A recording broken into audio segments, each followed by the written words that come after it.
എങ്കിൽ എന്റെ പ്രിയമുള്ള വാപ്പാ, നിനക്ക് നല്ല മരണം വേണോ? വെള്ളിയാഴ്ച രാവിലെ മരിക്കണോ? പുഞ്ചിരിക്കുന്ന മുഖത്തോടെ കിടക്കണോ? കാണാമെന്നവർ മുഴുവനും മരിച്ചാ നീ മരിച്ചതുപോലെ മരിക്കണമെന്ന് പറയണോ? ആർക്കാ നല്ല മരണം വേണ്ടത്? ആർക്കാണ് നല്ല മരണം വേണ്ടത്? അല്ലാഹു പറയുകയാ, ഞാൻ തരാ. പെങ്ങള് പെങ്ങള് പെങ്ങള്, നിനക്കൊരു നല്ല മരണം വേണോ ഉമ്മാ? നീ എപ്പോഴും പറയാറുണ്ടല്ലോ, ഉസ്താദേ എന്റെ ഉമ്മ മരിച്ചത് വെള്ളിയാഴ്ചയാ, എന്റെ വാപ്പ മരിച്ചത് റമദാൻ 27-നാ. പറഞ്ഞെന്ന് പറഞ്ഞ് നിനക്കൊന്നും കിട്ടില്ല വാപ്പാ. നിന്റെ വാപ്പ വെള്ളിയാഴ്ച മരിച്ച നിനക്കൊന്നും കിട്ടില്ല വാപ്പാ. നിന്റെ ഉമ്മ വെള്ളിയാഴ്ച മരിച്ച നിനക്കൊന്നും കിട്ടില്ല പെങ്ങള്. അവർക്കാണ് അതിന്റെ പ്രതിഫലം കിട്ടുന്നത്. അതുകൊണ്ട് അല്ലാഹു പറയുകയാണ്, നിങ്ങൾക്ക് ആർക്കെങ്കിലും നല്ല മരണം വേണോ? ഞാൻ തരാ. വൽആഖിബത്തു ലിത്തഖ്വാ. ആരെങ്കിലും 5 വഖത്ത് നമസ്കരിച്ചാ അവർക്ക് അല്ലാഹു നല്ല മരണം കൊടുക്കുമെന്ന് പരിശുദ്ധമായ ഖുർആൻ എവിടെന്ന് പറയുമ്പോ, എന്റെ പ്രിയപ്പെട്ട ഉപ്പാ, നിനക്ക് ഇതെക്കാലം എന്തേ വേണ്ടത്? ഇതിനെക്കാലം നിനക്ക് എന്തേ വേണ്ടത്?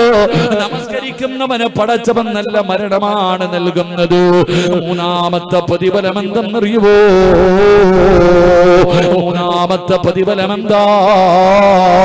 എന്റെ പ്രിയമുള്ള ചെറുപ്പക്കാരാ, നിസ്കരിക്കാൻ മടി കാണിക്കുന്ന ചെറുപ്പക്കാരാ, മോനെ വെള്ളിയാഴ്ച പോലും പള്ളിയിൽ പോകാൻ മടി കാണിക്കുന്ന ചെറുപ്പക്കാരാ, നിനക്ക് അല്ലാഹു തരുന്ന 2-ാമത്തെ പ്രതിഫലം നല്ല മരണമാണ് മോനെ. എന്റെ ചെറുപ്പക്കാരോട് മോനെ, വെള്ളിയാഴ്ച ജുമാ നമസ്കാരം മുടക്കിയിട്ട് തിയേറ്ററിലേക്ക് പോകുന്ന ചെറുപ്പക്കാര്, എന്റെ പ്രിയപ്പെട്ട ചെറുപ്പക്കാരാ, മോനെ മഹാനായ ഹുബൈബ് ഇബ്നു അദി റളിയല്ലാഹു തആല അൻഹു നിന്നെ പോലെ ഒരു ചെറുപ്പക്കാരനാണ് യുവത്വത്തിന്റെ നടുവിലൂടെ നടന്നു പോകുന്ന മഹാനായ ഹുബൈബ് ഇബ്നു അദി റളിയല്ലാഹു തആല അൻഹു. ആ സഹാബിയുടെ ചരിത്രം അറിയുമോ ചെറുപ്പക്കാരാ?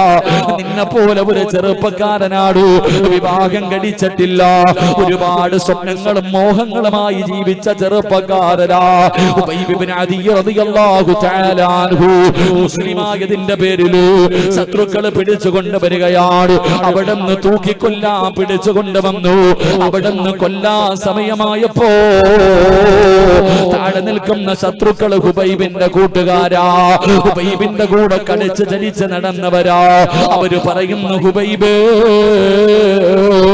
എന്തിനാ ചെറിയ പ്രായത്തിലേ ചാകുന്നത്? എടാ നീ വിവാഹം പോലും കഴിച്ചിട്ടില്ല, എന്തിനാ ഇപ്പോഴേ ചാകുന്നത്? പുതിയ മതങ്ങൾ എന്നിട്ട് വാടാ ഹുബൈബ്, നിനക്ക് സമ്പത്ത് തരാ, നിനക്ക് അധികാരം തരാ, നിനക്ക് പെണ്ണുങ്ങളെ തരാ, അടിച്ചു പൊളിച്ച് ജീവിക്കാമടാ ഹുബൈബ്, ഇസ്ലാം മതം കളഞ്ഞിട്ട് വാടാ ഹുബൈബ്. ഹുബൈബ് റളിയല്ലാഹു തആല അൻഹു തയ്യാറായില്ല. കൂട്ടുകാര് പറഞ്ഞു, ഹുബൈബ് നീ മതമൊന്നും മാറണ്ട, നീ മതമൊന്നും മാറണ്ട, മുഹമ്മദിനെ ഒരു ചീത്ത പറ, മുഹമ്മദ് നബിയെ എന്തെങ്കിലും മോശമായിട്ട് പറ, നിന്നെ ഞങ്ങള് ജീവനോടെ തിരിച്ചു വിടാ. ഹുബൈബ് തയ്യാറായില്ല. അവിടെ കൊല്ലാ സമയമായപ്പോ ശത്രുക്കള് ചോദിക്കുന്നു, ഹുബൈബ് മരിക്കുന്നതിന് മുമ്പ് വല്ല ആഗ്രഹവുമുണ്ടോ? നിന്റെ അവസാന മോഹമെന്താ? ഹുബൈബ് റളിയല്ലാഹു തആല അൻഹു ശത്രുക്കളോട് പറഞ്ഞു, എനിക്ക് മരിക്കുന്നതിന് മുമ്പ് ഒരാഗ്രഹമുണ്ട്, എനിക്ക് മരിക്കുന്നതിന് മുമ്പ് ഒരാഗ്രഹമുണ്ട്. എന്റെ ആഗ്രഹമെന്നറിയോ?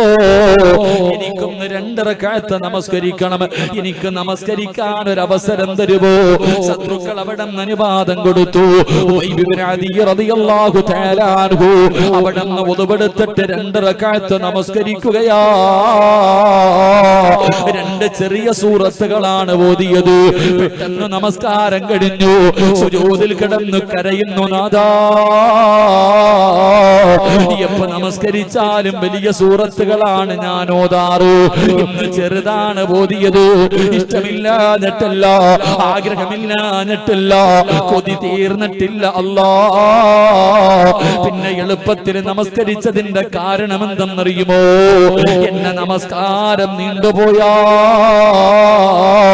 ഇവന്മാര് വിചാരിക്കും എനിക്കും മരിക്കാൻ പേടിയാണെന്ന്. എനിക്കൊരു പേടിയില്ല തമ്പുരാന്. ഉബൈബ് റളിയല്ലാഹു തആല അൻഹു സുജൂദിൽ കിടന്ന് പടച്ചവനോട് അപരാധി പറയുകയാ. അവിടുന്ന് കഴുകുമരത്തിന്റെ മുകളിലേക്ക് കയറി ഉബൈബ് തങ്ങളെ കിബിലയുടെ ഭാഗത്ത് നിന്ന് തിരിച്ചു നിർത്തി. എന്നിട്ട് തന്റെ കഴുത്തിൽ കയറിട്ട് മുറുക്കുമ്പോ ഉബൈബ് തങ്ങളെ കിടന്ന് പിടയുകയാ. മരണപ്രാളത്തിൽ കിടന്ന് പിടയുമ്പോ താഴെ നിൽക്കുന്ന ശത്രുക്കൾ ചിരിക്കുകയാണ്. അവര് ഹുബൈബിനെ കളിയാക്കുകയാണ്. ആ സമയത്ത് അല്ലാഹുവിന്റെ മലക്കുകൾ അവിടുന്ന് ചോദിച്ചു, ഹുബൈബേ എന്തിനാ കരയുന്നത്? എന്തിനാ പേടിക്കുന്നത്? എന്തിനാ വിഷമിക്കുന്നത്?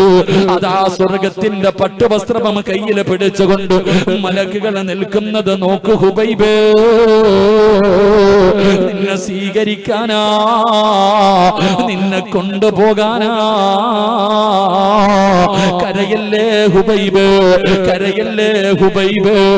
യാ അയ്യത്തുഹൻ നഫ്സുൽ മുത്മഇന്ന ഇർജിഇ ഇലാ റബ്ബികി റാദിയതൻ മർദിയാ ഫദ്ഖുലി ഫീ ഇബാദി വദ്ഖുലി ജന്നതി. മലക്കുകൾ അവിടുന്ന് സ്വാഗതം പറയുകയാ, അവരെ സമാധാനിപ്പിക്കുകയാ. എന്നിട്ട് പറയുന്നു, പറയടാ ഹുബൈബ്, ഈ ചിരിക്കുന്നവരുടെ മുഖത്ത് നോക്കി, നിന്നെ കളിയാക്കുന്നവരുടെ മുഖത്ത് നോക്കി വിളിച്ചു പറ ലാ ഇലാഹ ഇല്ലല്ലാഹ്. പറയടാ ഹുബൈബ്. ഹുബൈബ് തങ്ങൾ അവിടുന്ന് ഷഹാദത്ത് കലിമ വിളിച്ചു പറയുമ്പോ ഇടിത്തീ വീണതുപോലെ ശത്രുക്കളുടെ ചെവിയിലേക്ക് പടച്ചവനെ കണ്ണു തള്ളിയടാ ചെറുപ്പക്കാരാ. തൂക്കുകയറിൽ ഇങ്ങനെ മരിച്ചു കിടക്കുമ്പോഴും ഹുബൈബ് തങ്ങൾ ചിരിക്കുകയായിരുന്നു. ഹുബൈബ് തങ്ങളുടെ ചിരി കണ്ടപ്പോ അവർക്ക് പോലും അത്ഭുതപ്പെട്ടു പോയി സഹോദരാ. അതുകൊണ്ട് നമസ്കരിച്ചാൽ അല്ലാഹു തരുന്ന രണ്ടാമത്തെ പ്രതിഫലം വൽആഖിബത്തു ലിത്തഖ്വാ. അല്ലാഹു നിനക്ക് നല്ല മരണം തരുമെന്ന് അല്ലാഹുവിന്റെ പരിശുദ്ധമായ ഖുർആൻ പറയുമ്പോ മൂന്നാമത്തെ പ്രതിഫലം എന്താ? നമസ്കരിക്കുന്നവർക്ക് അല്ലാഹു തരുന്ന മൂന്നാമത്തെ പ്രതിഫലം മരിക്കാൻ കിടക്കുന്ന മനുഷ്യന് ഷഹാദത്ത് കലിമ പറഞ്ഞു കൊടുക്കണം. ആ മനുഷ്യന്റെ ചെവിയുടെ ഭാഗത്ത് ആ മനുഷ്യനെ ഏറ്റവും കൂടുതൽ ഇഷ്ടപ്പെടുന്നവര് ഇരുന്നിട്ട് ലാ ഇലാഹ ഇല്ലല്ലാഹ് പറഞ്ഞു കൊടുക്കണമെന്ന് മുത്തുനബി പഠിപ്പിച്ചിട്ടുണ്ട്. എങ്കിൽ 5 നേരം വേച്ച് പള്ളിയിൽ വന്ന് നമസ്കരിച്ച വാപ്പാ, നിനക്കാള് വേണ്ട, നിനക്ക് ലാ ഇലാഹ ഇല്ലല്ലാഹ് പറയാൻ ആള് വേണ്ട. പടച്ചറപ്പേ, പ്രായപൂർത്തിയായ പെമ്മക്കള് തന്റെ മക്കളുടെ ഭാര്യമാര് ആരോഗ്യത്തോടുകൂടി വീടിന്റെ അകത്തിരുന്ന് കളിച്ചപ്പോ നിസ്കാരപ്പായിരിരുന്ന് നിസ്കരിച്ച ഉമ്മ, നീ സാധാരണ ഒരു പെണ്ണല്ല. നിനക്കല്ല തരുന്ന മൂന്നാമത്തെ പ്രതിഫലം, നിനക്കല്ല തരുന്ന മൂന്നാമത്തെ പ്രതിഫലം, ഈ ലോകത്ത് നീ എവിടെ കിടന്ന് മരിച്ചാൽ നിനക്ക് ലാ ഇലാഹ ഇല്ലല്ലാഹ് പറഞ്ഞു തരാൻ ആള് വേണ്ട. നിന്റെ വാപ്പയോ, നിന്റെ ഉമ്മയോ, നിന്റെ മക്കളോ, നിന്റെ ഭർത്താവോ, നിന്റെ കൂടെ പറപ്പോ, നിന്റെ കുടുംബക്കാരോ, നിന്റെ കൂട്ടുകാരോ ഒരാളും വേണ്ട സഹോദരാ. പിന്നെ ആര് പറഞ്ഞു തരുമെന്നറിയുവോ? പിന്നെ ആര് പറഞ്ഞു തരുമെന്നറിയുവോ? നിന്റെ കാലിന്റെ വിരലിൽ നിന്ന് റൂഹ് പിടിച്ച് എല്ലാവരും കൂടെ ആ റൂഹ് നിന്റെ തൊണ്ടക്കുഴിയുടെ ഭാഗത്തേക്ക് കൊണ്ടുവെക്കുമല്ലോ. അല്ലാഹ് അവസാനം നിന്റെ തൊണ്ടക്കുഴിയിൽ നിന്ന് മലക്കുൽ മൗത്ത്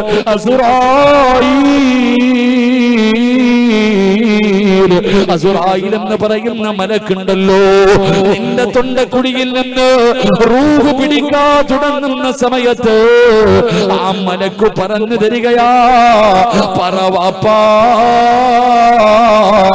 ലാ ഇലാഹ ഇല്ലല്ലാഹ്. പറഞ്ഞു തരും, അപ്പാ നിനക്ക് അസ്റായിലിനെ കാണണോ, നിനക്ക് അസ്റായിലിനെ കാണണോ? നാളെ സുബഹിക്ക് ഈ പള്ളിയിൽ വരുമ്പോ, നാളെ സുബഹി നമസ്കരിക്കാൻ ഈ പള്ളിയിൽ വരുമ്പോ, ഒന്നുപെടുത്തിട്ട് പള്ളിക്കകത്ത് കേറുമ്പോ കണ്ണ് തുറന്നു നോക്കുവാപ്പാ, കണ്ണ് തുറന്നു നോക്കടാ ചെറുപ്പക്കാരോ. ഈ പള്ളിയുടെ വാതിലില് നിസ്കരിക്കാൻ വരുന്നവന്റെ കയ്യിൽ പിടിച്ചിട്ട് മുസാഫഹത്ത് ചെയ്തിട്ട് ചിരിക്കുന്ന മുഖത്തോടെ മലക്കുൽ മൗത്ത് പറയുകയാ, ഇത് നിലനിർത്തിയാ, ഇത് നിലനിർത്തിയാ മരിക്കുമ്പോ എന്നെ ഇതുപോലെ കാണാ. ഓരോ ദിവസവും നമസ്കരിക്കാ പള്ളിയിൽ കേറിയപ്പോ നിന്റെ കയ്യിൽ പിടിച്ച പറഞ്ഞ മലക്കുണ്ടല്ലോ, നീ മരിക്കുന്ന സമയത്ത് ആ മലക്കു പറഞ്ഞു തരും, പറവാപ്പാ ലാ ഇലാഹ ഇല്ലല്ലാഹ്. പെണ്ണേ, ഇത് പറഞ്ഞാ നിനക്ക് സ്വർഗമാ, ഇത് പറഞ്ഞാ നിനക്ക് സ്വർഗമാ. നിനക്കും മലക്കുൽ മൗത്ത് ഷഹാദത്ത് കലിമ പറഞ്ഞു തരുമെന്ന് ആദരവായ പ്രവാചകൻ നബി മുഹമ്മദ് മുസ്തഫ. നബി മുഹമ്മദ് മുസ്തഫ അസ്റായിലിനെ കാണണമെങ്കിൽ നാളെ സുബഹിക്ക് പള്ളിയിൽ പോ. നാളെ സുബഹിക്ക് പള്ളിയിൽ പോയി ഒതുവെടുത്തിട്ട് ആ പള്ളിയുടെ കവാടത്തിൽ കാലെടുത്ത് വെക്കുമ്പോ വലതുഭാഗത്ത് നോക്കണം, അവിടെ നിൽക്കുന്നുണ്ട് നിന്റെ റൂഹ് പിടിക്കാൻ വരുന്ന മലക്ക്. കെട്ടി അങ്ങോട്ട് പിടിക്കും, സിറാജ് നിലനിർത്തിയ എന്നെ ഇതുപോലെ കാണാം, നിലനിർത്തിയ എന്നെ ഇതുപോലെ കാണാം. 5 വഖത്ത് പള്ളി നിസ്കരിക്കാൻ പോകുമ്പോഴും ആ പള്ളിയുടെ കവാടത്തിൽ വെച്ച് നിസ്കരിക്കാൻ പോകുന്നവനോട് അസ്റായിൽ പറയുമെന്ന് ചരിത്രം പഠിപ്പിക്കുന്നു. അള്ളാഹു ഈമാൻ തരുമാറാകട്ടെ. കാണാൻ പറ്റാത്തത് ആരുടെ കുഴപ്പം? കാണാൻ പറ്റാത്തത് ആരോടൊപ്പം? നമ്മുടെ കുഴപ്പം. അള്ളാഹു നമുക്ക് ഈമാൻ നൽകുമാറാകട്ടെ. അപ്പൊ നമസ്കരിച്ചാൽ കിട്ടുന്ന ഒന്നാമത്തെ പ്രതിഫലം, മരിക്കുന്ന കാലം വരെ അള്ളാഹു ഭക്ഷണം തരും. 2, അള്ള നല്ല മരണം തരും. 3, അസ്റായിൽ എന്ന് പറയുന്ന മലക്ക് തന്നെ ഷഹാദത്ത് കലിമ പറഞ്ഞു തരും. അള്ളാഹു നമുക്ക് ഭാഗ്യം തരുമാറാകട്ടെ. അള്ളാഹു ഭാഗ്യം തരുമാറാകട്ടെ. 4, മഹാനായ ഹുബൈബ് ഇബ്നു അദി റളിയല്ലാഹു തആല അൻഹു കഴുകുമരത്തിൽ ഇങ്ങനെ തൂങ്ങിക്കിടക്കാം, മയ്യത്തടിക്കാൻ പറ്റില്ല, കാവല് നിൽക്കാ, ശത്രുക്കള് കാവല് നിൽക്കാ, അവിടെ കിടന്ന് പുഴുത്തളിയട്ടെ. എന്റെ പ്രിയമുള്ള സഹോദരങ്ങളെ, മണിക്കൂറുകൾ കഴിഞ്ഞു. അള്ളാഹുവിന്റെ പ്രവാചകന് വല്ലാത്ത വിഷമമായി. മുത്തുനബി സ്വഹാബത്തിനോട് ചോദിച്ചു, ആരാ പോയിട്ട് ആ മയ്യത്തൊന്നെടുക്കാം, ആരാ പോയിട്ട് ആ മയ്യത്തൊന്ന് കബറടക്കാം? അള്ളാന്റെ റസൂൽ സല്ലല്ലാഹു അലൈഹി വസല്ലമ തങ്ങൾ ചോദിക്കുമ്പോ ഒരു സ്വഹാബി പറഞ്ഞു, നബിയെ ഞാൻ പോകാൻ നബിയെ, ഞാൻ പോകാൻ നബിയെ. ഹുബൈബ് റളിയല്ലാഹു തആല അൻഹുവിന്റെ മയ്യത്ത് ഞാൻ കബറടക്കാൻ നബിയെ. ഒരു സ്വഹാബി അവിടെ അനുവാദം ചോദിച്ചു. അള്ളാഹുവിന്റെ റസൂൽ അനുവാദം കൊടുത്തു. ആ സ്വഹാബി ഹുബൈബ് റളിയല്ലാഹു തആല അൻഹുവിന്റെ മയ്യത്ത് കബറടക്കുന്നതിന് വേണ്ടി കടന്നു പോകുകയാ. അള്ളാഹു നമുക്ക് ഈമാൻ തരുമാറാകട്ടെ. അള്ളാഹു നമുക്ക് ഈമാൻ തരുമാറാകട്ടെ. ചങ്ങാതി ബക്കറ്റ് എടുത്തു. പെട്ടെന്ന് എല്ലാവരും ഇൻഷാ അല്ലാഹ് എല്ലാവരും ഒന്ന് പോക്കറ്റ് കൈയിട്ട് പെട്ടെന്ന് എല്ലാവരും പോക്കറ്റ് കൈയിറോ. സ്വർഗത്തിൽ പോകാൻ ആഗ്രഹമുള്ളവരൊക്കെ ഒന്ന് കൈപൊക്കിക്ക്. സ്വർഗത്തിൽ പോകാൻ ആഗ്രഹമുള്ളവരൊക്കെ ഒന്ന് കൈപൊക്കിക്ക്. ആ പൊക്കിയ കൈ പോക്കറ്റിയിട്ട്, ആ പൊക്കിയ കൈ പോക്കറ്റിലിട്. എന്നിട്ടൊരു നല്ല സദക്ക എടുക്ക്. ആരും ഓസിന് കൊടുക്കണ്ടട്ടാ, ആരും ഓസിന് കൊടുക്കണ്ട. ആ സദക്ക തുറത്തുൽ ബല, ആ സദക്ക തുറത്തുൽ ബല. സദക്ക വിപത്തുകളെ തട്ടിമാറ്റുമെന്ന് ആദരവായ പ്രവാചകൻ നബി മുഹമ്മദ് മുസ്തഫ. ക്യാൻസർ എന്ന് പറയുന്ന രോഗം പിടിച്ചു. ഹോസ്പിറ്റലിൽ ചെന്നപ്പോ ഡോക്ടർ പറയുകയാ, വേണമെങ്കിൽ വീട്ടിൽ കൊണ്ടുപോക്കോളാൻ, വിട്ടിട്ട് കാര്യമൊന്നുമില്ല. അപ്പൊ 1001 രൂപ പള്ളിക്ക് കൊടുക്ക. എടാ, ക്യാൻസർ വന്നിട്ട് ഡോക്ടർ പറഞ്ഞ് തീർന്നു, വേണമെങ്കിൽ വീട്ടിൽ കൊണ്ടുപോക്കോ എന്ന് പറയുമ്പോ 1000 രൂപ സദക്ക കൊടുക്കുന്നതിനേക്കാളും നല്ലത് ഇപ്പൊ കൊടുക്കുന്നല്ലേ വാപ്പ. 2 കിഡ്നിക്കും തകർന്നു പോയി, മാറ്റിവെക്കാൻ 30 ലക്ഷം രൂപ വേണം. ആ സമയത്ത് 10 രൂപ അള്ളാടെ പള്ളിക്ക് കൊടുക്കുന്നതിനെക്കാര്യം നല്ലത് ഇപ്പൊ കൊടുക്ക്. നിനക്ക് അങ്ങനെ ഒരു ഗതി വരൂല. സദഖത്തു റദ്ദുൽ ബലാ, അല്ലാഹുവേ സദഖ വിപത്തുകളെ തട്ടിമാറ്റുമെന്ന് ആദരവായ പ്രവാചകൻ നബി മുഹമ്മദ് മുസ്തഫ. എന്റെ പ്രിയപ്പെട്ട സഹോദരങ്ങളെ, വിപത്തുകളെ തട്ടിമാറ്റും. മനസ്സറിഞ്ഞിട്ട് സദഖ കൊടുക്ക്. അല്ലാഹുവേ, ആരെല്ലാം ഈ സദസ്സിലിരുന്നു കൊണ്ട് സദഖ കൊടുക്കുന്നു അവരുടെ ദുനിയാവും ആഖിറവും നീ രക്ഷപ്പെടുത്തണേ അല്ലാ, നീ രക്ഷപ്പെടുത്തണേ തമ്പുരാനെ. എന്റെ പ്രിയമുള്ള സഹോദരങ്ങളെ, മഹാനായ ഹുബൈബ് റളിയല്ലാഹു തആല അൻഹു ആ സ്വഹാബിയുടെ മയ്യത്ത് ഖബറടക്കാൻ അതാ അവിടുന്നൊരു സ്വഹാബി ഇങ്ങനെ ചെല്ലുമ്പോൾ ശത്രുക്കൾ മുഴുവനും കാവൽ നിൽക്കുകയാണ്. എല്ലാവരും ഭാഗത്ത് ഇങ്ങനെ ഒരുമിച്ച് നിൽക്കുകയാണ്. ആ സമയത്ത് ആ സ്വഹാബി നോക്കുമ്പോ യുവത്വത്തിന്റെ നടുവിലൂടെ നടന്നു പോകുന്ന ഒരു ചെറുപ്പക്കാരിയായ പെണ്ണുണ്ടല്ലോ, ഒരു സുന്ദരിയായ പെണ്ണുണ്ടല്ലോ. ശത്രുക്കളുടെ ഭാഗത്തേക്ക് ഓടുകയാണ്, ശത്രുക്കളുടെ ഭാഗത്തേക്ക് ഓടുകയാണ്. ഓടിച്ചെന്നിട്ട് പെണ്ണ് വിളിച്ചു പറയുകയാ, ആരാണ് ഹുബൈബിന്റെ തല എനിക്ക് മുറിച്ചു തരുന്നത്? ആരാണ് ഹുബൈബിന്റെ തല എനിക്ക് വെട്ടിത്തരുന്നത്? ശത്രുക്കൾ എവിടെ നിന്ന് ചോദിക്കുന്നു. പെണ്ണ്, ചത്തവന്റെ തല നിനക്കെന്തിനാ? ഈ ചത്ത് കിടക്കുന്ന ഹുബൈബിന്റെ തല നിനക്കെന്തിനാ? പെണ്ണ് പറഞ്ഞ മറുപടി എന്തെന്നറിയുവോ? ഇവന്റെ തലയോട്ടിക്കകത്ത് കള്ളൊടിച്ചു കുടിക്കാനാ. ിന്റെ തലയുണ്ടല്ലോ, അത് വെട്ടിപ്പൊളിച്ചിട്ടു അവന്റെ തലയോട്ടിക്കകത്ത് കള്ളൊടിച്ചു കുടിക്കുന്നതിന് വേണ്ടിയാ ഞാൻ ശപഥം ചെയ്തിട്ട് വന്നതാണ്, ഞാൻ നേർച്ച ചെയ്തിട്ട് വന്നതാണ്. അതുകൊണ്ട് ആരാ എനിക്ക് ഹുബൈബിന്റെ തല വെട്ടിത്തരുന്നത്? വെട്ടിത്തരുന്നവന് ഞാനൊരു സമ്മാനം തരാ. ഹുബൈബിന്റെ തല മുറിച്ചു തരുന്നവന് ഞാനൊരു സമ്മാനം തരാ. എന്റെ കൂടെ കിടക്കാനുള്ള ഭാഗ്യമാണ്, എന്റെ ശരീരമാണ്. ഹുബൈബിന്റെ തല വെട്ടിത്തരുന്നവന് ഞാൻ എന്റെ ശരീരം തരാ. ഒരു പെണ്ണെവിടെന്ന് പറയുമ്പോ ചെറുപ്പക്കാര് ഓടുകയാ.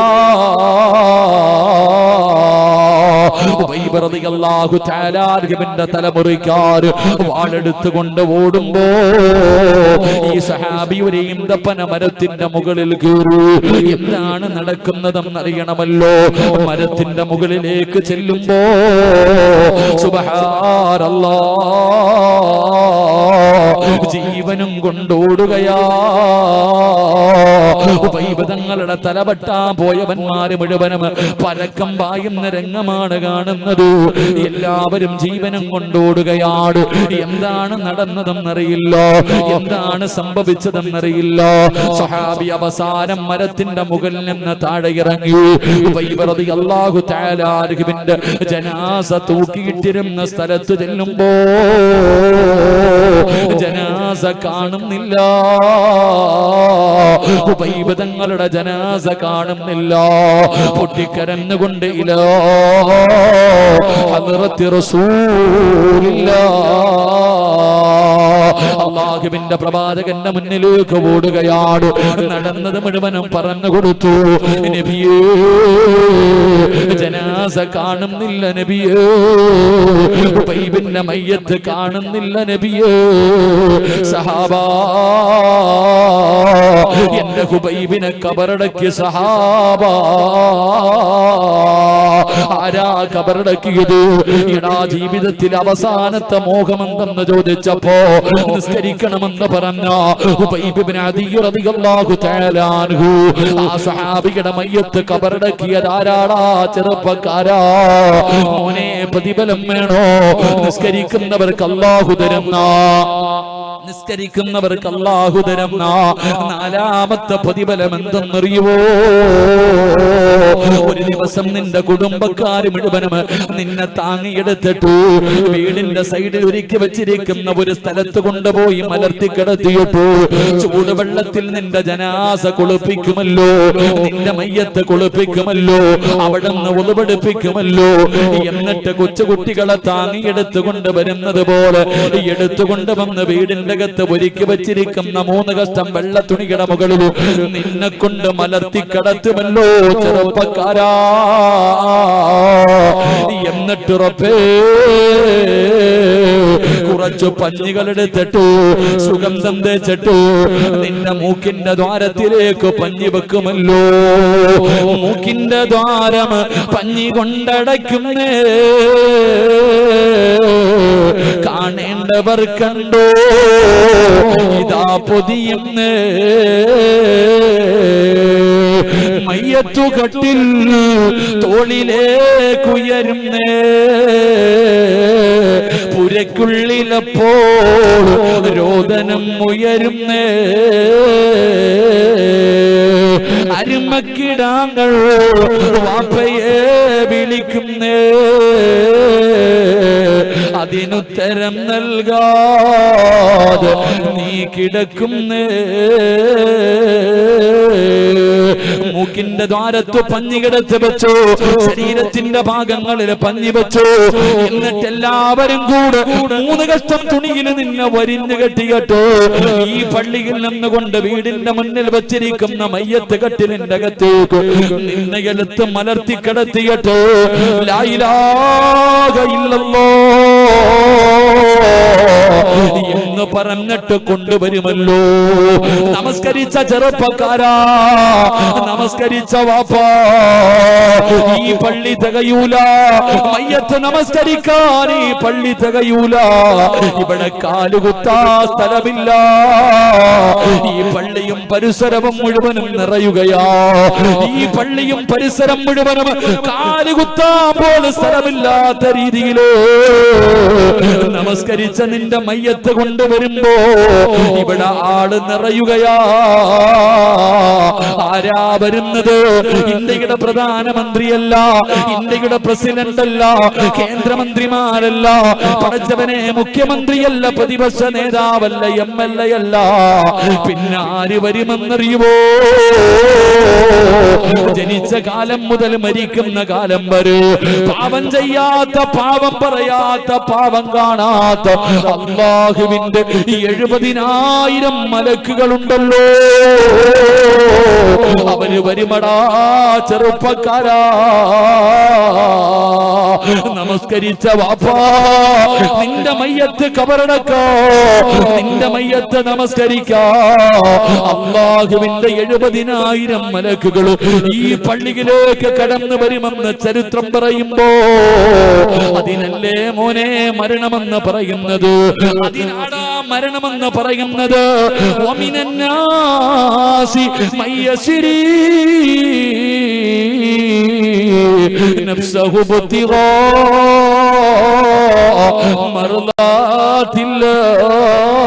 മർദാത്തില്ലാഹ് വല്ലാഹു റഊഫുൻ ബിൽ ഇബാദ്.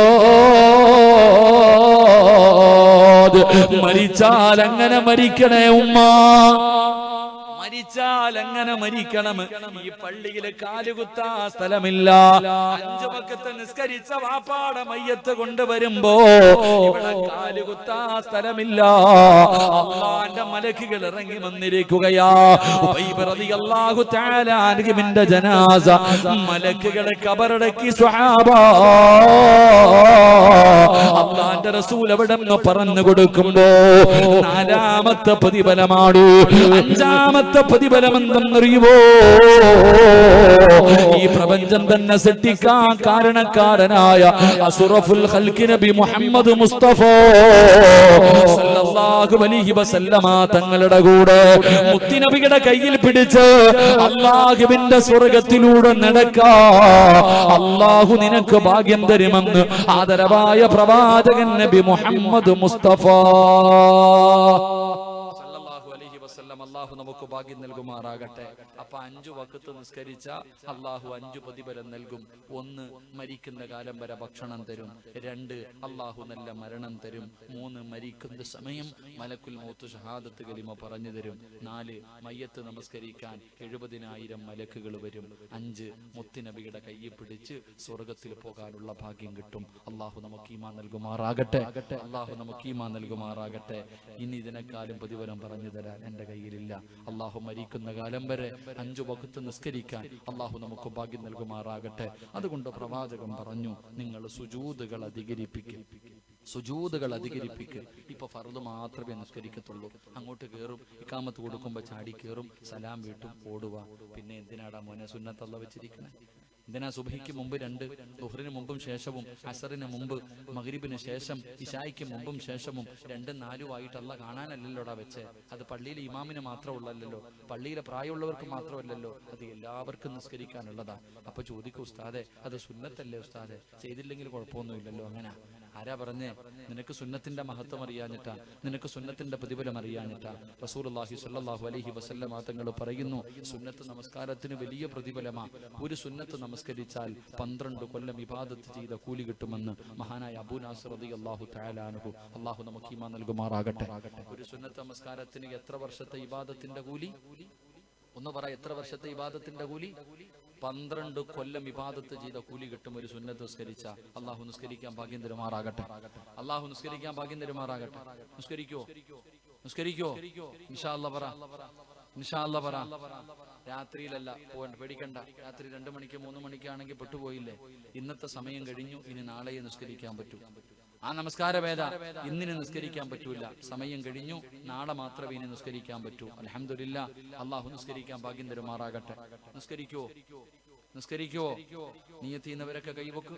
എന്നും വേണമെന്ന് ഞാൻ പറയണില്ല, വല്ലപ്പോഴെങ്കിലും. ഇൻഷാ അല്ലാഹ്, അൽഹംദുലില്ലാ. അപ്പൊ ഇൻഷാ അല്ലാഹ് ഞാൻ ഇരുന്നോട്ടെ. ഇപ്പൊ കാലുവേദന എടുക്കണം, ഇരുന്നോട്ടെ.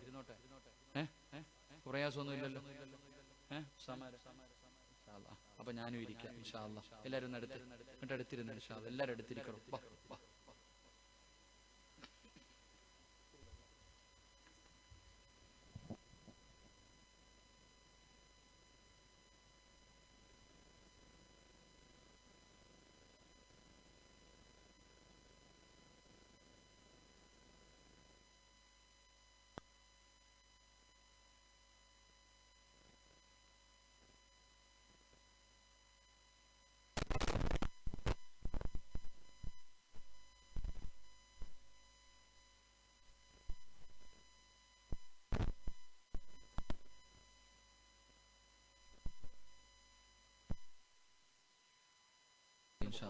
ദുആ ചെയ്യുമ്പോൾ അള്ളാഹു ഇഷ്ടപ്പെട്ട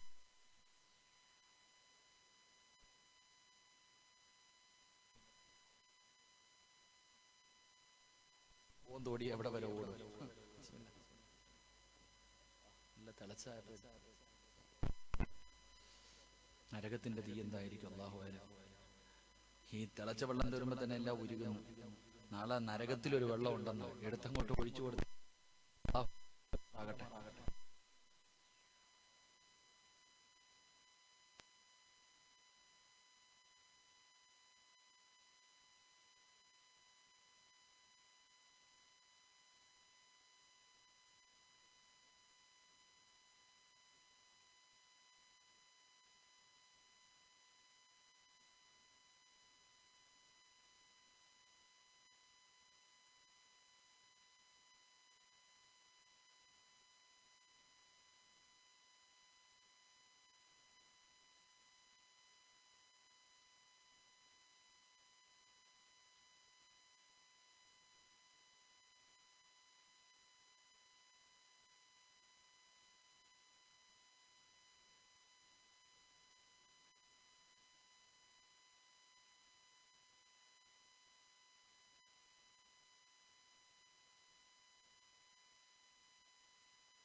ഇവിടെ സ്വർഗത്തിലുണ്ട്.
അവ്വാബി നിസ്കാരം തന്നെപ്പ. പ്രായമുള്ളവർക്കേ അറിയും. പ്രായമുള്ളവരൊക്കെ ഇങ്ങനെ തറാവി നിസ്കരിക്കുന്നവരാണ് എന്തെങ്കിലും ചെറുപ്പക്കാർ. കൊടുത്തു. എന്റെ പ്രിയമുള്ള സഹോദരങ്ങളെ, അവ്വാബി നമസ്കാരം. ഖുൽ യാ അയ്യുഹൽ കാഫിറൂൻ ഇദാ ജാഅ തബ്ബത് യദാ ഖുൽ ഹുവല്ലാഹു ഖുൽ അഊദു ബിറബ്ബിൽ ഫലക് ഖുൽ അഊദു ബിറബ്ബിൻ നാസ്. ഈ 6 സൂറത്തുകൾ ഓതിയിട്ട് 2 റക്അത്ത് വീതം ഒരു നമസ്കാരമുണ്ട്, അവ്വാബി നമസ്കാരം. 12 കൊല്ലത്തെ ഇബാദത്തിന്റെ കൂലി. അള്ളാഹു നിസ്കരിക്കാൻ ഭാഗ്യം തരുമാറാകട്ടെ. പറക്കപ്പറ സുന്നത്ത് നിസ്കാരം. അതിന് നാളെ വന്നിട്ട് അതിന്റെ നിയ്യത്ത് എന്താന്ന് പറഞ്ഞ് ഉസ്താദന്മാരെ കുടിക്കേക്കരുത്. സുന്നത്ത് സ്വല്ലാര്യം പറഞ്ഞേക്കാം. സംശയം കൂടുതലാണ് നിങ്ങൾക്ക്. അള്ളാഹു അവരുടെ സംശയം മാറ്റി കൊടുക്കുമാറാകട്ടെ. എന്റെ പ്രിയമുള്ളവരെ, അവ്വാബി നമസ്കാരം ഇൻഷാ അല്ലാഹ് നിസ്കരിച്ചൂടെ? നിസ്കരിച്ചൂടെ. അപ്പൊ എന്ത് ചെയ്യണം? സുന്നത്തുകൾ അധികരിപ്പിക്കുക. 12 റക്അത്ത് സുന്നത്ത് നമസ്കാരം കൊണ്ട് ആരെങ്കിലും എന്നെ സഹായിച്ചാൽ അവർക്ക് ഞാൻ സ്വർഗം കൊണ്ട് സഹായിക്കുമെന്ന് നബിയുനാ റസൂലുള്ളാഹി. 12 റക്അത്ത് സുന്നത്ത് കൊണ്ട് എന്നെ ആരെങ്കിലും സഹായിച്ചാൽ, ഒരു പാല വിട്ട് അങ്ങോട്ടും ഇങ്ങോട്ടും പോണം. മുത്തുനബി പറഞ്ഞത്, എന്നെ സഹായിച്ചാൽ ഞാൻ അങ്ങോട്ട് സഹായിക്കാൻ സ്വർഗം നൽകിയിട്ട്. ഏതാ 12 റക്അത്ത്? സുബഹിക്ക് മുമ്പുള്ള പറ. 12 റക്അത്ത് ഏതാ? സുബഹിക്ക് മുമ്പുള്ള 2. പിന്നെ ളുഹറിന് എത്ര ഉണ്ട്? മുമ്പത്ര 4. ശേഷത്രണ്ട് എത്രയാവട്ടെ. സുബഹിക്ക് മുമ്പ് 2, ളുഹറിന് മുമ്പ് 4, ശേഷം 2, മഗ്രിബിന് ശേഷം 2, ഇശായിക്ക് ശേഷം 2, 12. ഈ 12 റക്അത്ത് സുന്നത്ത് കൊണ്ട് നീ സഹായിക്ക്, നിനക്ക് സ്വർഗം നൽകി മുത്തുനബി സഹായിക്കും. അള്ളാഹു ഭാഗ്യം തരുമാറാകട്ടെ. അപ്പൊ കഴിവിന്റെ പരമാവധി സുജൂദ് ചെയ്യും. എന്റെ വാപ്പമാരോട് എനിക്ക് പറയാനുള്ളത്, നല്ലതുപോലെ കേട്ടോ. എന്ത് ചെയ്യണം? സുജൂദ് ചെയ്യണം. ഇപ്പൊ പള്ളി കയറിയാ കാണാം മരിച്ച വീട്ടിൽ ഇട്ടിരിക്കണ പോലെ 2 സഫ് കസേര. അള്ളാടെ പള്ളിക്കകത്ത് കയറിയാ കാണാം 2 സഫ് കസേരകളിക്കുള്ളതാ. കസേര നിസ്കാരത്തിന്റെ കാലം. ഇതൊക്കെ എറിഞ്ഞു പൊട്ടിക്കണം. അള്ളാഹു കാത്തുരക്ഷിക്കുമാറാകട്ടെ. നിസ്കാരം ശരിയാവോ? നിങ്ങൾ പഠിക്കു സഹോദര, പഠിക്ക്. നിന്റെ ചിലര് വിചാരിച്ചിരിക്കുന്നത് ഇരുന്ന് നിസ്കരിക്കണമെന്ന് പറഞ്ഞാൽ കസേരയിൽ നിസ്കരിക്കണമെന്നാണ്. ഇതാരാ പഠിപ്പിച്ചെന്നേ? എന്റെ പ്രിയപ്പെട്ടവരെ, കസേരയിലാണെന്ന് ആരാ പഠിപ്പിച്ചെന്നേ? നിന്ന് നിസ്കരിക്കാൻ പറ്റാത്തവന് ഇരിക്കണമെന്നാ പറഞ്ഞേ. തറയിലിരിക്കണമെന്നാ പറഞ്ഞേ. ഇന്ന് ഏതെങ്കിലും പള്ളിക്കകത്ത് ഏതെങ്കിലും ഒരു ഇൻസാൻ തറയിലിരുന്ന് നിസ്കരിക്കുന്ന കണ്ടിട്ടുണ്ടോ? ഇല്ല. എല്ലാം കസേരയില്ല. നേരത്തെ വന്ന് പിടിച്ചിട്ടിരിക്കുക. ഈ വാപ്പാടെ മുന്നിൽ 2000-ന്റെ 3 നോട്ടിട്ടിട്ട് എടുക്കാന്ന് പറഞ്ഞു ചാടി വീടി. അപ്പൊ കുനിയാൻ പറ്റൂല്ലേ? എന്റെ പ്രിയമുള്ളവരെ, മഹാനായ പാറന്നൂർ ഉസ്താദ്, അള്ളാഹു ഇവിടുത്തെ ദറജ ഉയർത്തി കൊടുക്കുമാറാകട്ടെ. ബഹുമാന്യനായ ഉസ്താദ് അവർകൾ ഇവിടുത്തെ സ്മരണിക നിങ്ങൾ എടുത്ത് വായിച്ചു നോക്ക്. ഉസ്താദിന്റെ മകൻ ഇവിടെ നിന്ന് പറയുന്നുണ്ട്. ബാക്കവി ഒരിക്കൽ പറഞ്ഞു, വീട്ടിലേക്ക് കയറി ചെല്ലുമ്പോൾ രോഗം പിടിച്ചു കിടക്കുന്ന സമയത്തും ഇങ്ങനെ കയറിൽ തൂങ്ങി നിന്നിട്ട് നിസ്കരിച്ച്. ഒരു കയറുണ്ട്, ചെല്ലുമ്പോ കാണാം വീട്ടില് ഒരു കയറിങ്ങനെ കെട്ടിയിട്ടുണ്ട്. അമ്പുറത്തൊക്കെ പോകുമ്പോ കെട്ടിയിട്ടിരിക്കുന്ന ഒരു കയറ് കാണാം. ഇതിങ്ങനെ തൂങ്ങി നിന്നിട്ട് നിസ്കരിക്കും. മോനൊരിക്കൽ ചോദിച്ചു, വാപ്പ കസേരയിൽ നിസ്കരിച്ചൂടെ? നീ എവിടെയെങ്കിലും കണ്ടിട്ടുണ്ടോടാ മോനെ? ചോദിച്ച ചോദ്യം, കസേരയിൽ ഇരുന്നിട്ട് സുജൂദ് ചെയ്താൽ ശരിയാകുമെന്ന് നീ എവിടെയെങ്കിലും കിതാബി കണ്ടിട്ടുണ്ടോന്നാ ചോദിച്ചേ. സാധാരണ ആളൊന്നുമല്ല. പറഞ്ഞു ആരെന്നറിയോ? മഹാനവറുകൾ പടച്ചവനെ ഒരു ദിവസം നോക്കുമ്പോ വീടിന്റെ മുൻഭാഗമൊക്കെ ആളെ നിർത്തിയിട്ട് വൃത്തിയാക്കാം. വീടിന്റെ മുൻഭാഗം മുഴുവനും ഒരാളെ നിർത്തിയിട്ട് വൃത്തിയാക്കുന്നു. അപ്പൊ മകൻ ചോദിച്ചു, എന്തേ വാപ്പ, കല്യാണം വല്ലതും ഉണ്ടോ? തമാശക്ക് കല്യാണം വല്ല? ഒന്നുമില്ല, അതൊക്കെ മനസ്സിലാവും. അന്ന് വൈകുന്നേരം സമയമായി. ഉസ്താദ് അവറുകൾ ഭാര്യയോട് പറഞ്ഞു, എന്നെ ഒന്ന് കുളിപ്പിക്കാൻ. എന്താ ഇന്ന് പ്രത്യേകിച്ച്? വേണമെങ്കിൽ കുളിപ്പിച്ചോ, ഇനി പറ്റൂല. കുളിപ്പിച്ചു. രണ്ടുപേരും കൂടെ ഒരുമിച്ചിരുന്നു ഭക്ഷണം കഴിച്ചു, ഒരുമിച്ച് നിസ്കരിച്ചു. എന്റെ പ്രിയപ്പെട്ടവരെ, പിറ്റേ ദിവസം മനസ്സിലായത് എന്തിനാ വീട് വൃത്തിയാക്കിയതെന്ന്. അള്ളാഹു അവിടുത്തെ ഖബറിടം വിശാലമാക്കി കൊടുക്കുമാറാകണം. അപ്പാ നീ ചിന്തിക്ക്, സുജൂദിന്റെ പ്രതിഫലം അറിയുമോ? സുജൂദ് ചെയ്താൽ കിട്ടുന്ന പ്രതിഫലം അറിയുമോ? ഒരു മനുഷ്യൻ സുജൂദ് ചെയ്യുമ്പോൾ ആ മനുഷ്യൻ ചെയ്ത പാപം മുഴുവനും തലയുടെ മുകളിൽ വന്നിരിക്കും. സുജൂദിൽ കിടക്കുമ്പോ ഇല പൊഴിഞ്ഞു വീഴുന്നത് പോലെ പാപങ്ങൾ പൊഴിഞ്ഞു വീഴുമെന്ന് നബി മുഹമ്മദ് മുസ്തഫ. അതുകൊണ്ടാ സുജൂദ് ചെയ്യാൻ പറഞ്ഞേ. നീ കസേരയിൽ ഇരുന്ന് ചെയ്താൽ ശരിയാവോ? അതിനാണോ സുജൂദ് എന്ന് പറയുന്നത്? അള്ളാഹുവിന് ഏറ്റവും ഇഷ്ടപ്പെട്ട കാര്യം തന്റെ അടിമ തന്റെ മുന്നിൽ തലകുനിക്കുമ്പോഴാണ്. അതുകൊണ്ട് കഴിവിന്റെ പരമാവധി സുഖമില്ലാത്ത വാപ്പയോട് പറയുന്നു, നീ ഇരിക്ക്. ചിലപ്പോ കാല് നീട്ടിയാലേ ഇരിക്കാൻ പറ്റൂ. നീ ഇരുന്നോ? നീ വയ്യാത്തവനല്ലേ? കാലോ കയ്യോ നീട്ടി നീ ഇരുന്നോ? കിബിലയുടെ നേരെ ഇരുന്നാ മതിയല്ലോ.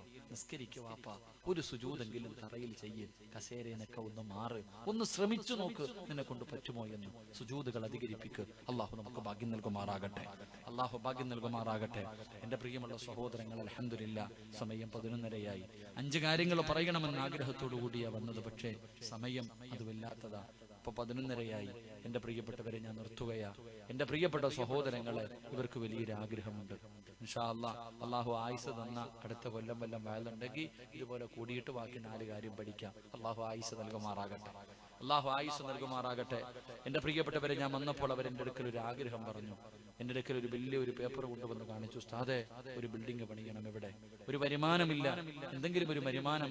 ഈ കടലിൽ പോയി ജീവിക്കുന്ന പാവങ്ങൾ, ഈ നാട്ടിലെ പാവപ്പെട്ടവർ, അവർ തരുന്നത് കൊണ്ടാണ് ഈ പള്ളിയും ഇതെല്ലാം നടന്നുകൊണ്ടിരിക്കുന്നത് ഉസ്താദേ. അതുകൊണ്ട് എന്തെങ്കിലും ഒരു വരുമാന മാർഗം വേണം. എന്റെ പ്രിയപ്പെട്ടവരെ, അവരുടെ മനസ്സിന്റെ ഉള്ളിൽ ഒരു ബിൽഡിംഗ് കെട്ടുക എന്ന വലിയൊരു ആഗ്രഹമാണ് ഉള്ളത്. എന്റെ പ്രിയപ്പെട്ടവരെ, നമ്മളെ കൊണ്ട് കഴിയുന്നത് നമ്മൾ കൊടുക്കും. വെറുതെ കൊടുക്കണ്ട, ആരും മോശിന് കൊടുക്കണ്ട. നിങ്ങൾ കഷ്ടപ്പെട്ട് സമ്പാദിച്ചതിൽ നിന്നൊരൽപ്പം അൽഹംദുലില്ലാഹ് നല്ല കാര്യങ്ങൾക്ക് വേണ്ടി കൊടുക്കൂ. അള്ളാഹു ഭാഗ്യം നൽകുമാറാകട്ടെ.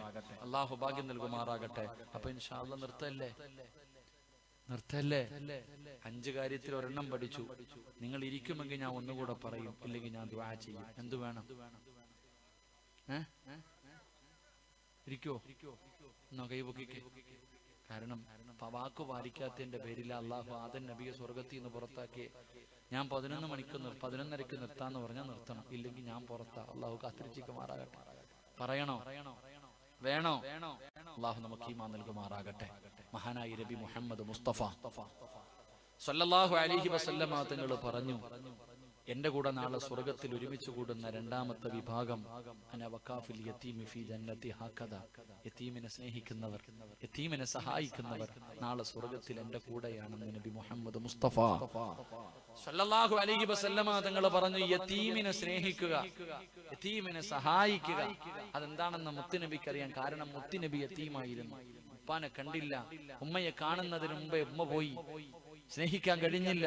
തനിക്ക് താങ്ങും തണലുമായി നിന്ന് എല്ലാരും പോയി. അതിന്റെ വേദന മുത്തുനബിക്ക് അറിയുന്നത് കൊണ്ടാ പ്രവാചകൻ പറഞ്ഞു, ഹജ്ജ് ചെയ്തവന് ഞാൻ ഇങ്ങനെയെന്നല്ല പറഞ്ഞ്, സദക്ക ചെയ്തവന് ഞാൻ ഇങ്ങനെയെന്നല്ലെന്ന് പറഞ്ഞത്. മുത്തുനബി പറഞ്ഞു, യതീമിനെ സ്നേഹിച്ച അവൻ നാളെ സ്വർഗത്തിൽ എന്റെ കൂടെയാണെന്ന് ആദരവായ പ്രവാചകൻ നബി മുഹമ്മദ് മുസ്തഫ. എങ്കിൽ എന്റെ പ്രിയപ്പെട്ടവരെ, നമ്മളിൽ എത്ര പേർക്ക് യതീമിനെ അറിയാം? യതീമിനെ അറിയണമെങ്കിൽ വീടിന്റെ മുന്നിൽ പിരിവിന് വരണം, പള്ളിയുടെ മുന്നിൽ പിരിവിന് വരണം, അപ്പ അറിയാം. അല്ലെങ്കിൽ പിന്നെ യതീമിനെ അറിയണമെങ്കിൽ പത്രത്തിൽ ഫോട്ടോ വരണം. അത് തന്നെ യതീമുമായിട്ടുള്ള ബന്ധം നമുക്ക് അങ്ങനെ. നമ്മുടെ കുടുംബത്തിൽ തന്നെ എത്രയോ യതീമായ മക്കളുണ്ട്, അറിയില്ല, തിരിഞ്ഞു നോക്കില്ലല്ലോ. എടാ, സ്വന്തം സഹോദരന്റെ മക്കൾ കിടക്കുന്നുണ്ടല്ലോ, തിരിഞ്ഞു നോക്കൂല. സഹോദര, യതീം നിന്റെ വീട് തേടി വരേണ്ടവനല്ല, നീ അവന്റെ വീട് തേടി പോകേണ്ടവനാ. അള്ളാഹു നമുക്ക് ഈമാൻ തരുമാറാകട്ടെ. യതീമുള്ള ഈ നാട്ടിൽ, ഈ കൊല്ലത്തില് എവിടെയാണ് യതീമിന്റെ വീടുള്ളത് എന്ന് തെരഞ്ഞിട്ട് നീ പോണം. അതാ യതീമിന്റെ മഹത്വം. ഒരു യതീമിന്റെ മഹത്വം അറിഞ്ഞിരുന്നെങ്കിൽ നീയും പെണ്ണും പിള്ളയും കൂടെ തേടിപ്പോയാനെ. അള്ളാഹു ഈമാൻ തരുമാറാകട്ടെ. യതീമിന്റെ മഹത്വം പഠിപ്പിച്ചരട്ടെ. ഒരെണ്ണം, ഒരു യതീമായ ഒരു കുട്ടിയുടെ മഹത്വം ഞാൻ പഠിപ്പിക്കാം. എന്റെ പ്രിയമുള്ള സഹോദരങ്ങളെ, ഞാനും നിങ്ങളും ജീവിതത്തിൽ ഒരുപാട് പാപം ചെയ്തവരാ. പാപം ചെയ്യാത്ത ആരുമില്ല. കടലിന്റെ തിരമാലകളോളം പാപം ചെയ്തവരാ ഞാനും നിങ്ങളും. എവിടെ കൊണ്ട് കഴുകാൻ വെച്ചിരിക്കുകയാ? ഈ പാപങ്ങൾ മുഴുവനും എവിടെ കൊണ്ട് കഴുകാൻ വെച്ചിരിക്കുകയാ? കഴുകാനുള്ള ഒരു എളുപ്പ വഴി സ്വർഗത്തിൽ നിന്ന് കൊണ്ടുവന്ന ഹജറുൽ അസ്വദ് എന്ന് പറയുന്ന ഒരു കല്ലുണ്ട്. ആ കല്ലിൽ ആരെങ്കിലും മുത്തം വെച്ചാൽ അവൻ ചെയ്ത പാപം അല്ലാഹു പുറത്തു കൊടുക്കുമെന്ന് ആദരവായ പ്രവാചകൻ നബി മുഹമ്മദ് മുസ്തഫ സല്ലല്ലാഹു അലൈഹി വസല്ലം. ഏത് കല്ല് മുത്തിയ? സ്വർഗത്തിൽ നിന്ന് കൊണ്ടുവന്ന ഹജറുൽ അസ്വദ് മുത്തിയ. ഇത് മുത്തണമെങ്കിൽ എവിടെ പോണം? ഉറക്കെ പറ, എവിടെ പോണം? മക്കത്ത് പോയാ മുത്താൻ പറ്റൂന്ന് ആരാ പറഞ്ഞേ? പരിശുദ്ധമായ കഅബാലയത്തിൽ പോയാൽ ഈ കല്ല് മുത്താൻ പറ്റുമോ? ഇതുപോലെ വെറുതെ ഇട്ടേക്ക് വേണോ ഓടിപ്പോയി മുത്താൻ? അല്ലല്ലോ. ആ സ്വർഗത്തിൽ നിന്ന് കൊണ്ടുവന്ന കല്ലിലേക്ക് നിന്റെ ചുണ്ട് ചേർത്ത് വെക്കണമെങ്കിൽ അതിന് അല്ലാഹ് ഇഷ്ടപ്പെടണം. അല്ലാഹു ആ കൂട്ടത്തിൽ നമ്മളെ പെടുത്തുമാറാകട്ടെ. ഹജ്ജിന് പോകാൻ ആഗ്രഹമുള്ളവരൊക്കെ ഒന്ന് കൈവക്കിക്കേ. അൽഹംദുലില്ലാഹ്. കുറച്ചു പേരുടെ കൈ പൊങ്ങുന്നില്ല, പോട്ടെ. അല്ലാഹുവേ, ആരെല്ലാം ഇവിടെ ഇരുന്ന് കൈപൊക്കിയോ ഇവരെ മുഴുവനും മരിക്കുന്നതിന് മുമ്പ് നീ അവിടെ എത്തിക്കണേ അല്ലാഹ്. ആരൊക്കെ ഈ സദസ്സിലിരുന്ന് ഹജ്ജിന് പോകണമെന്ന് ആഗ്രഹത്തോടെ കൈപൊക്കിയിട്ടുണ്ടോ അവരെ മുഴുവനും നീ അവിടെ എത്തിക്കണേ തമ്പുരാനെ.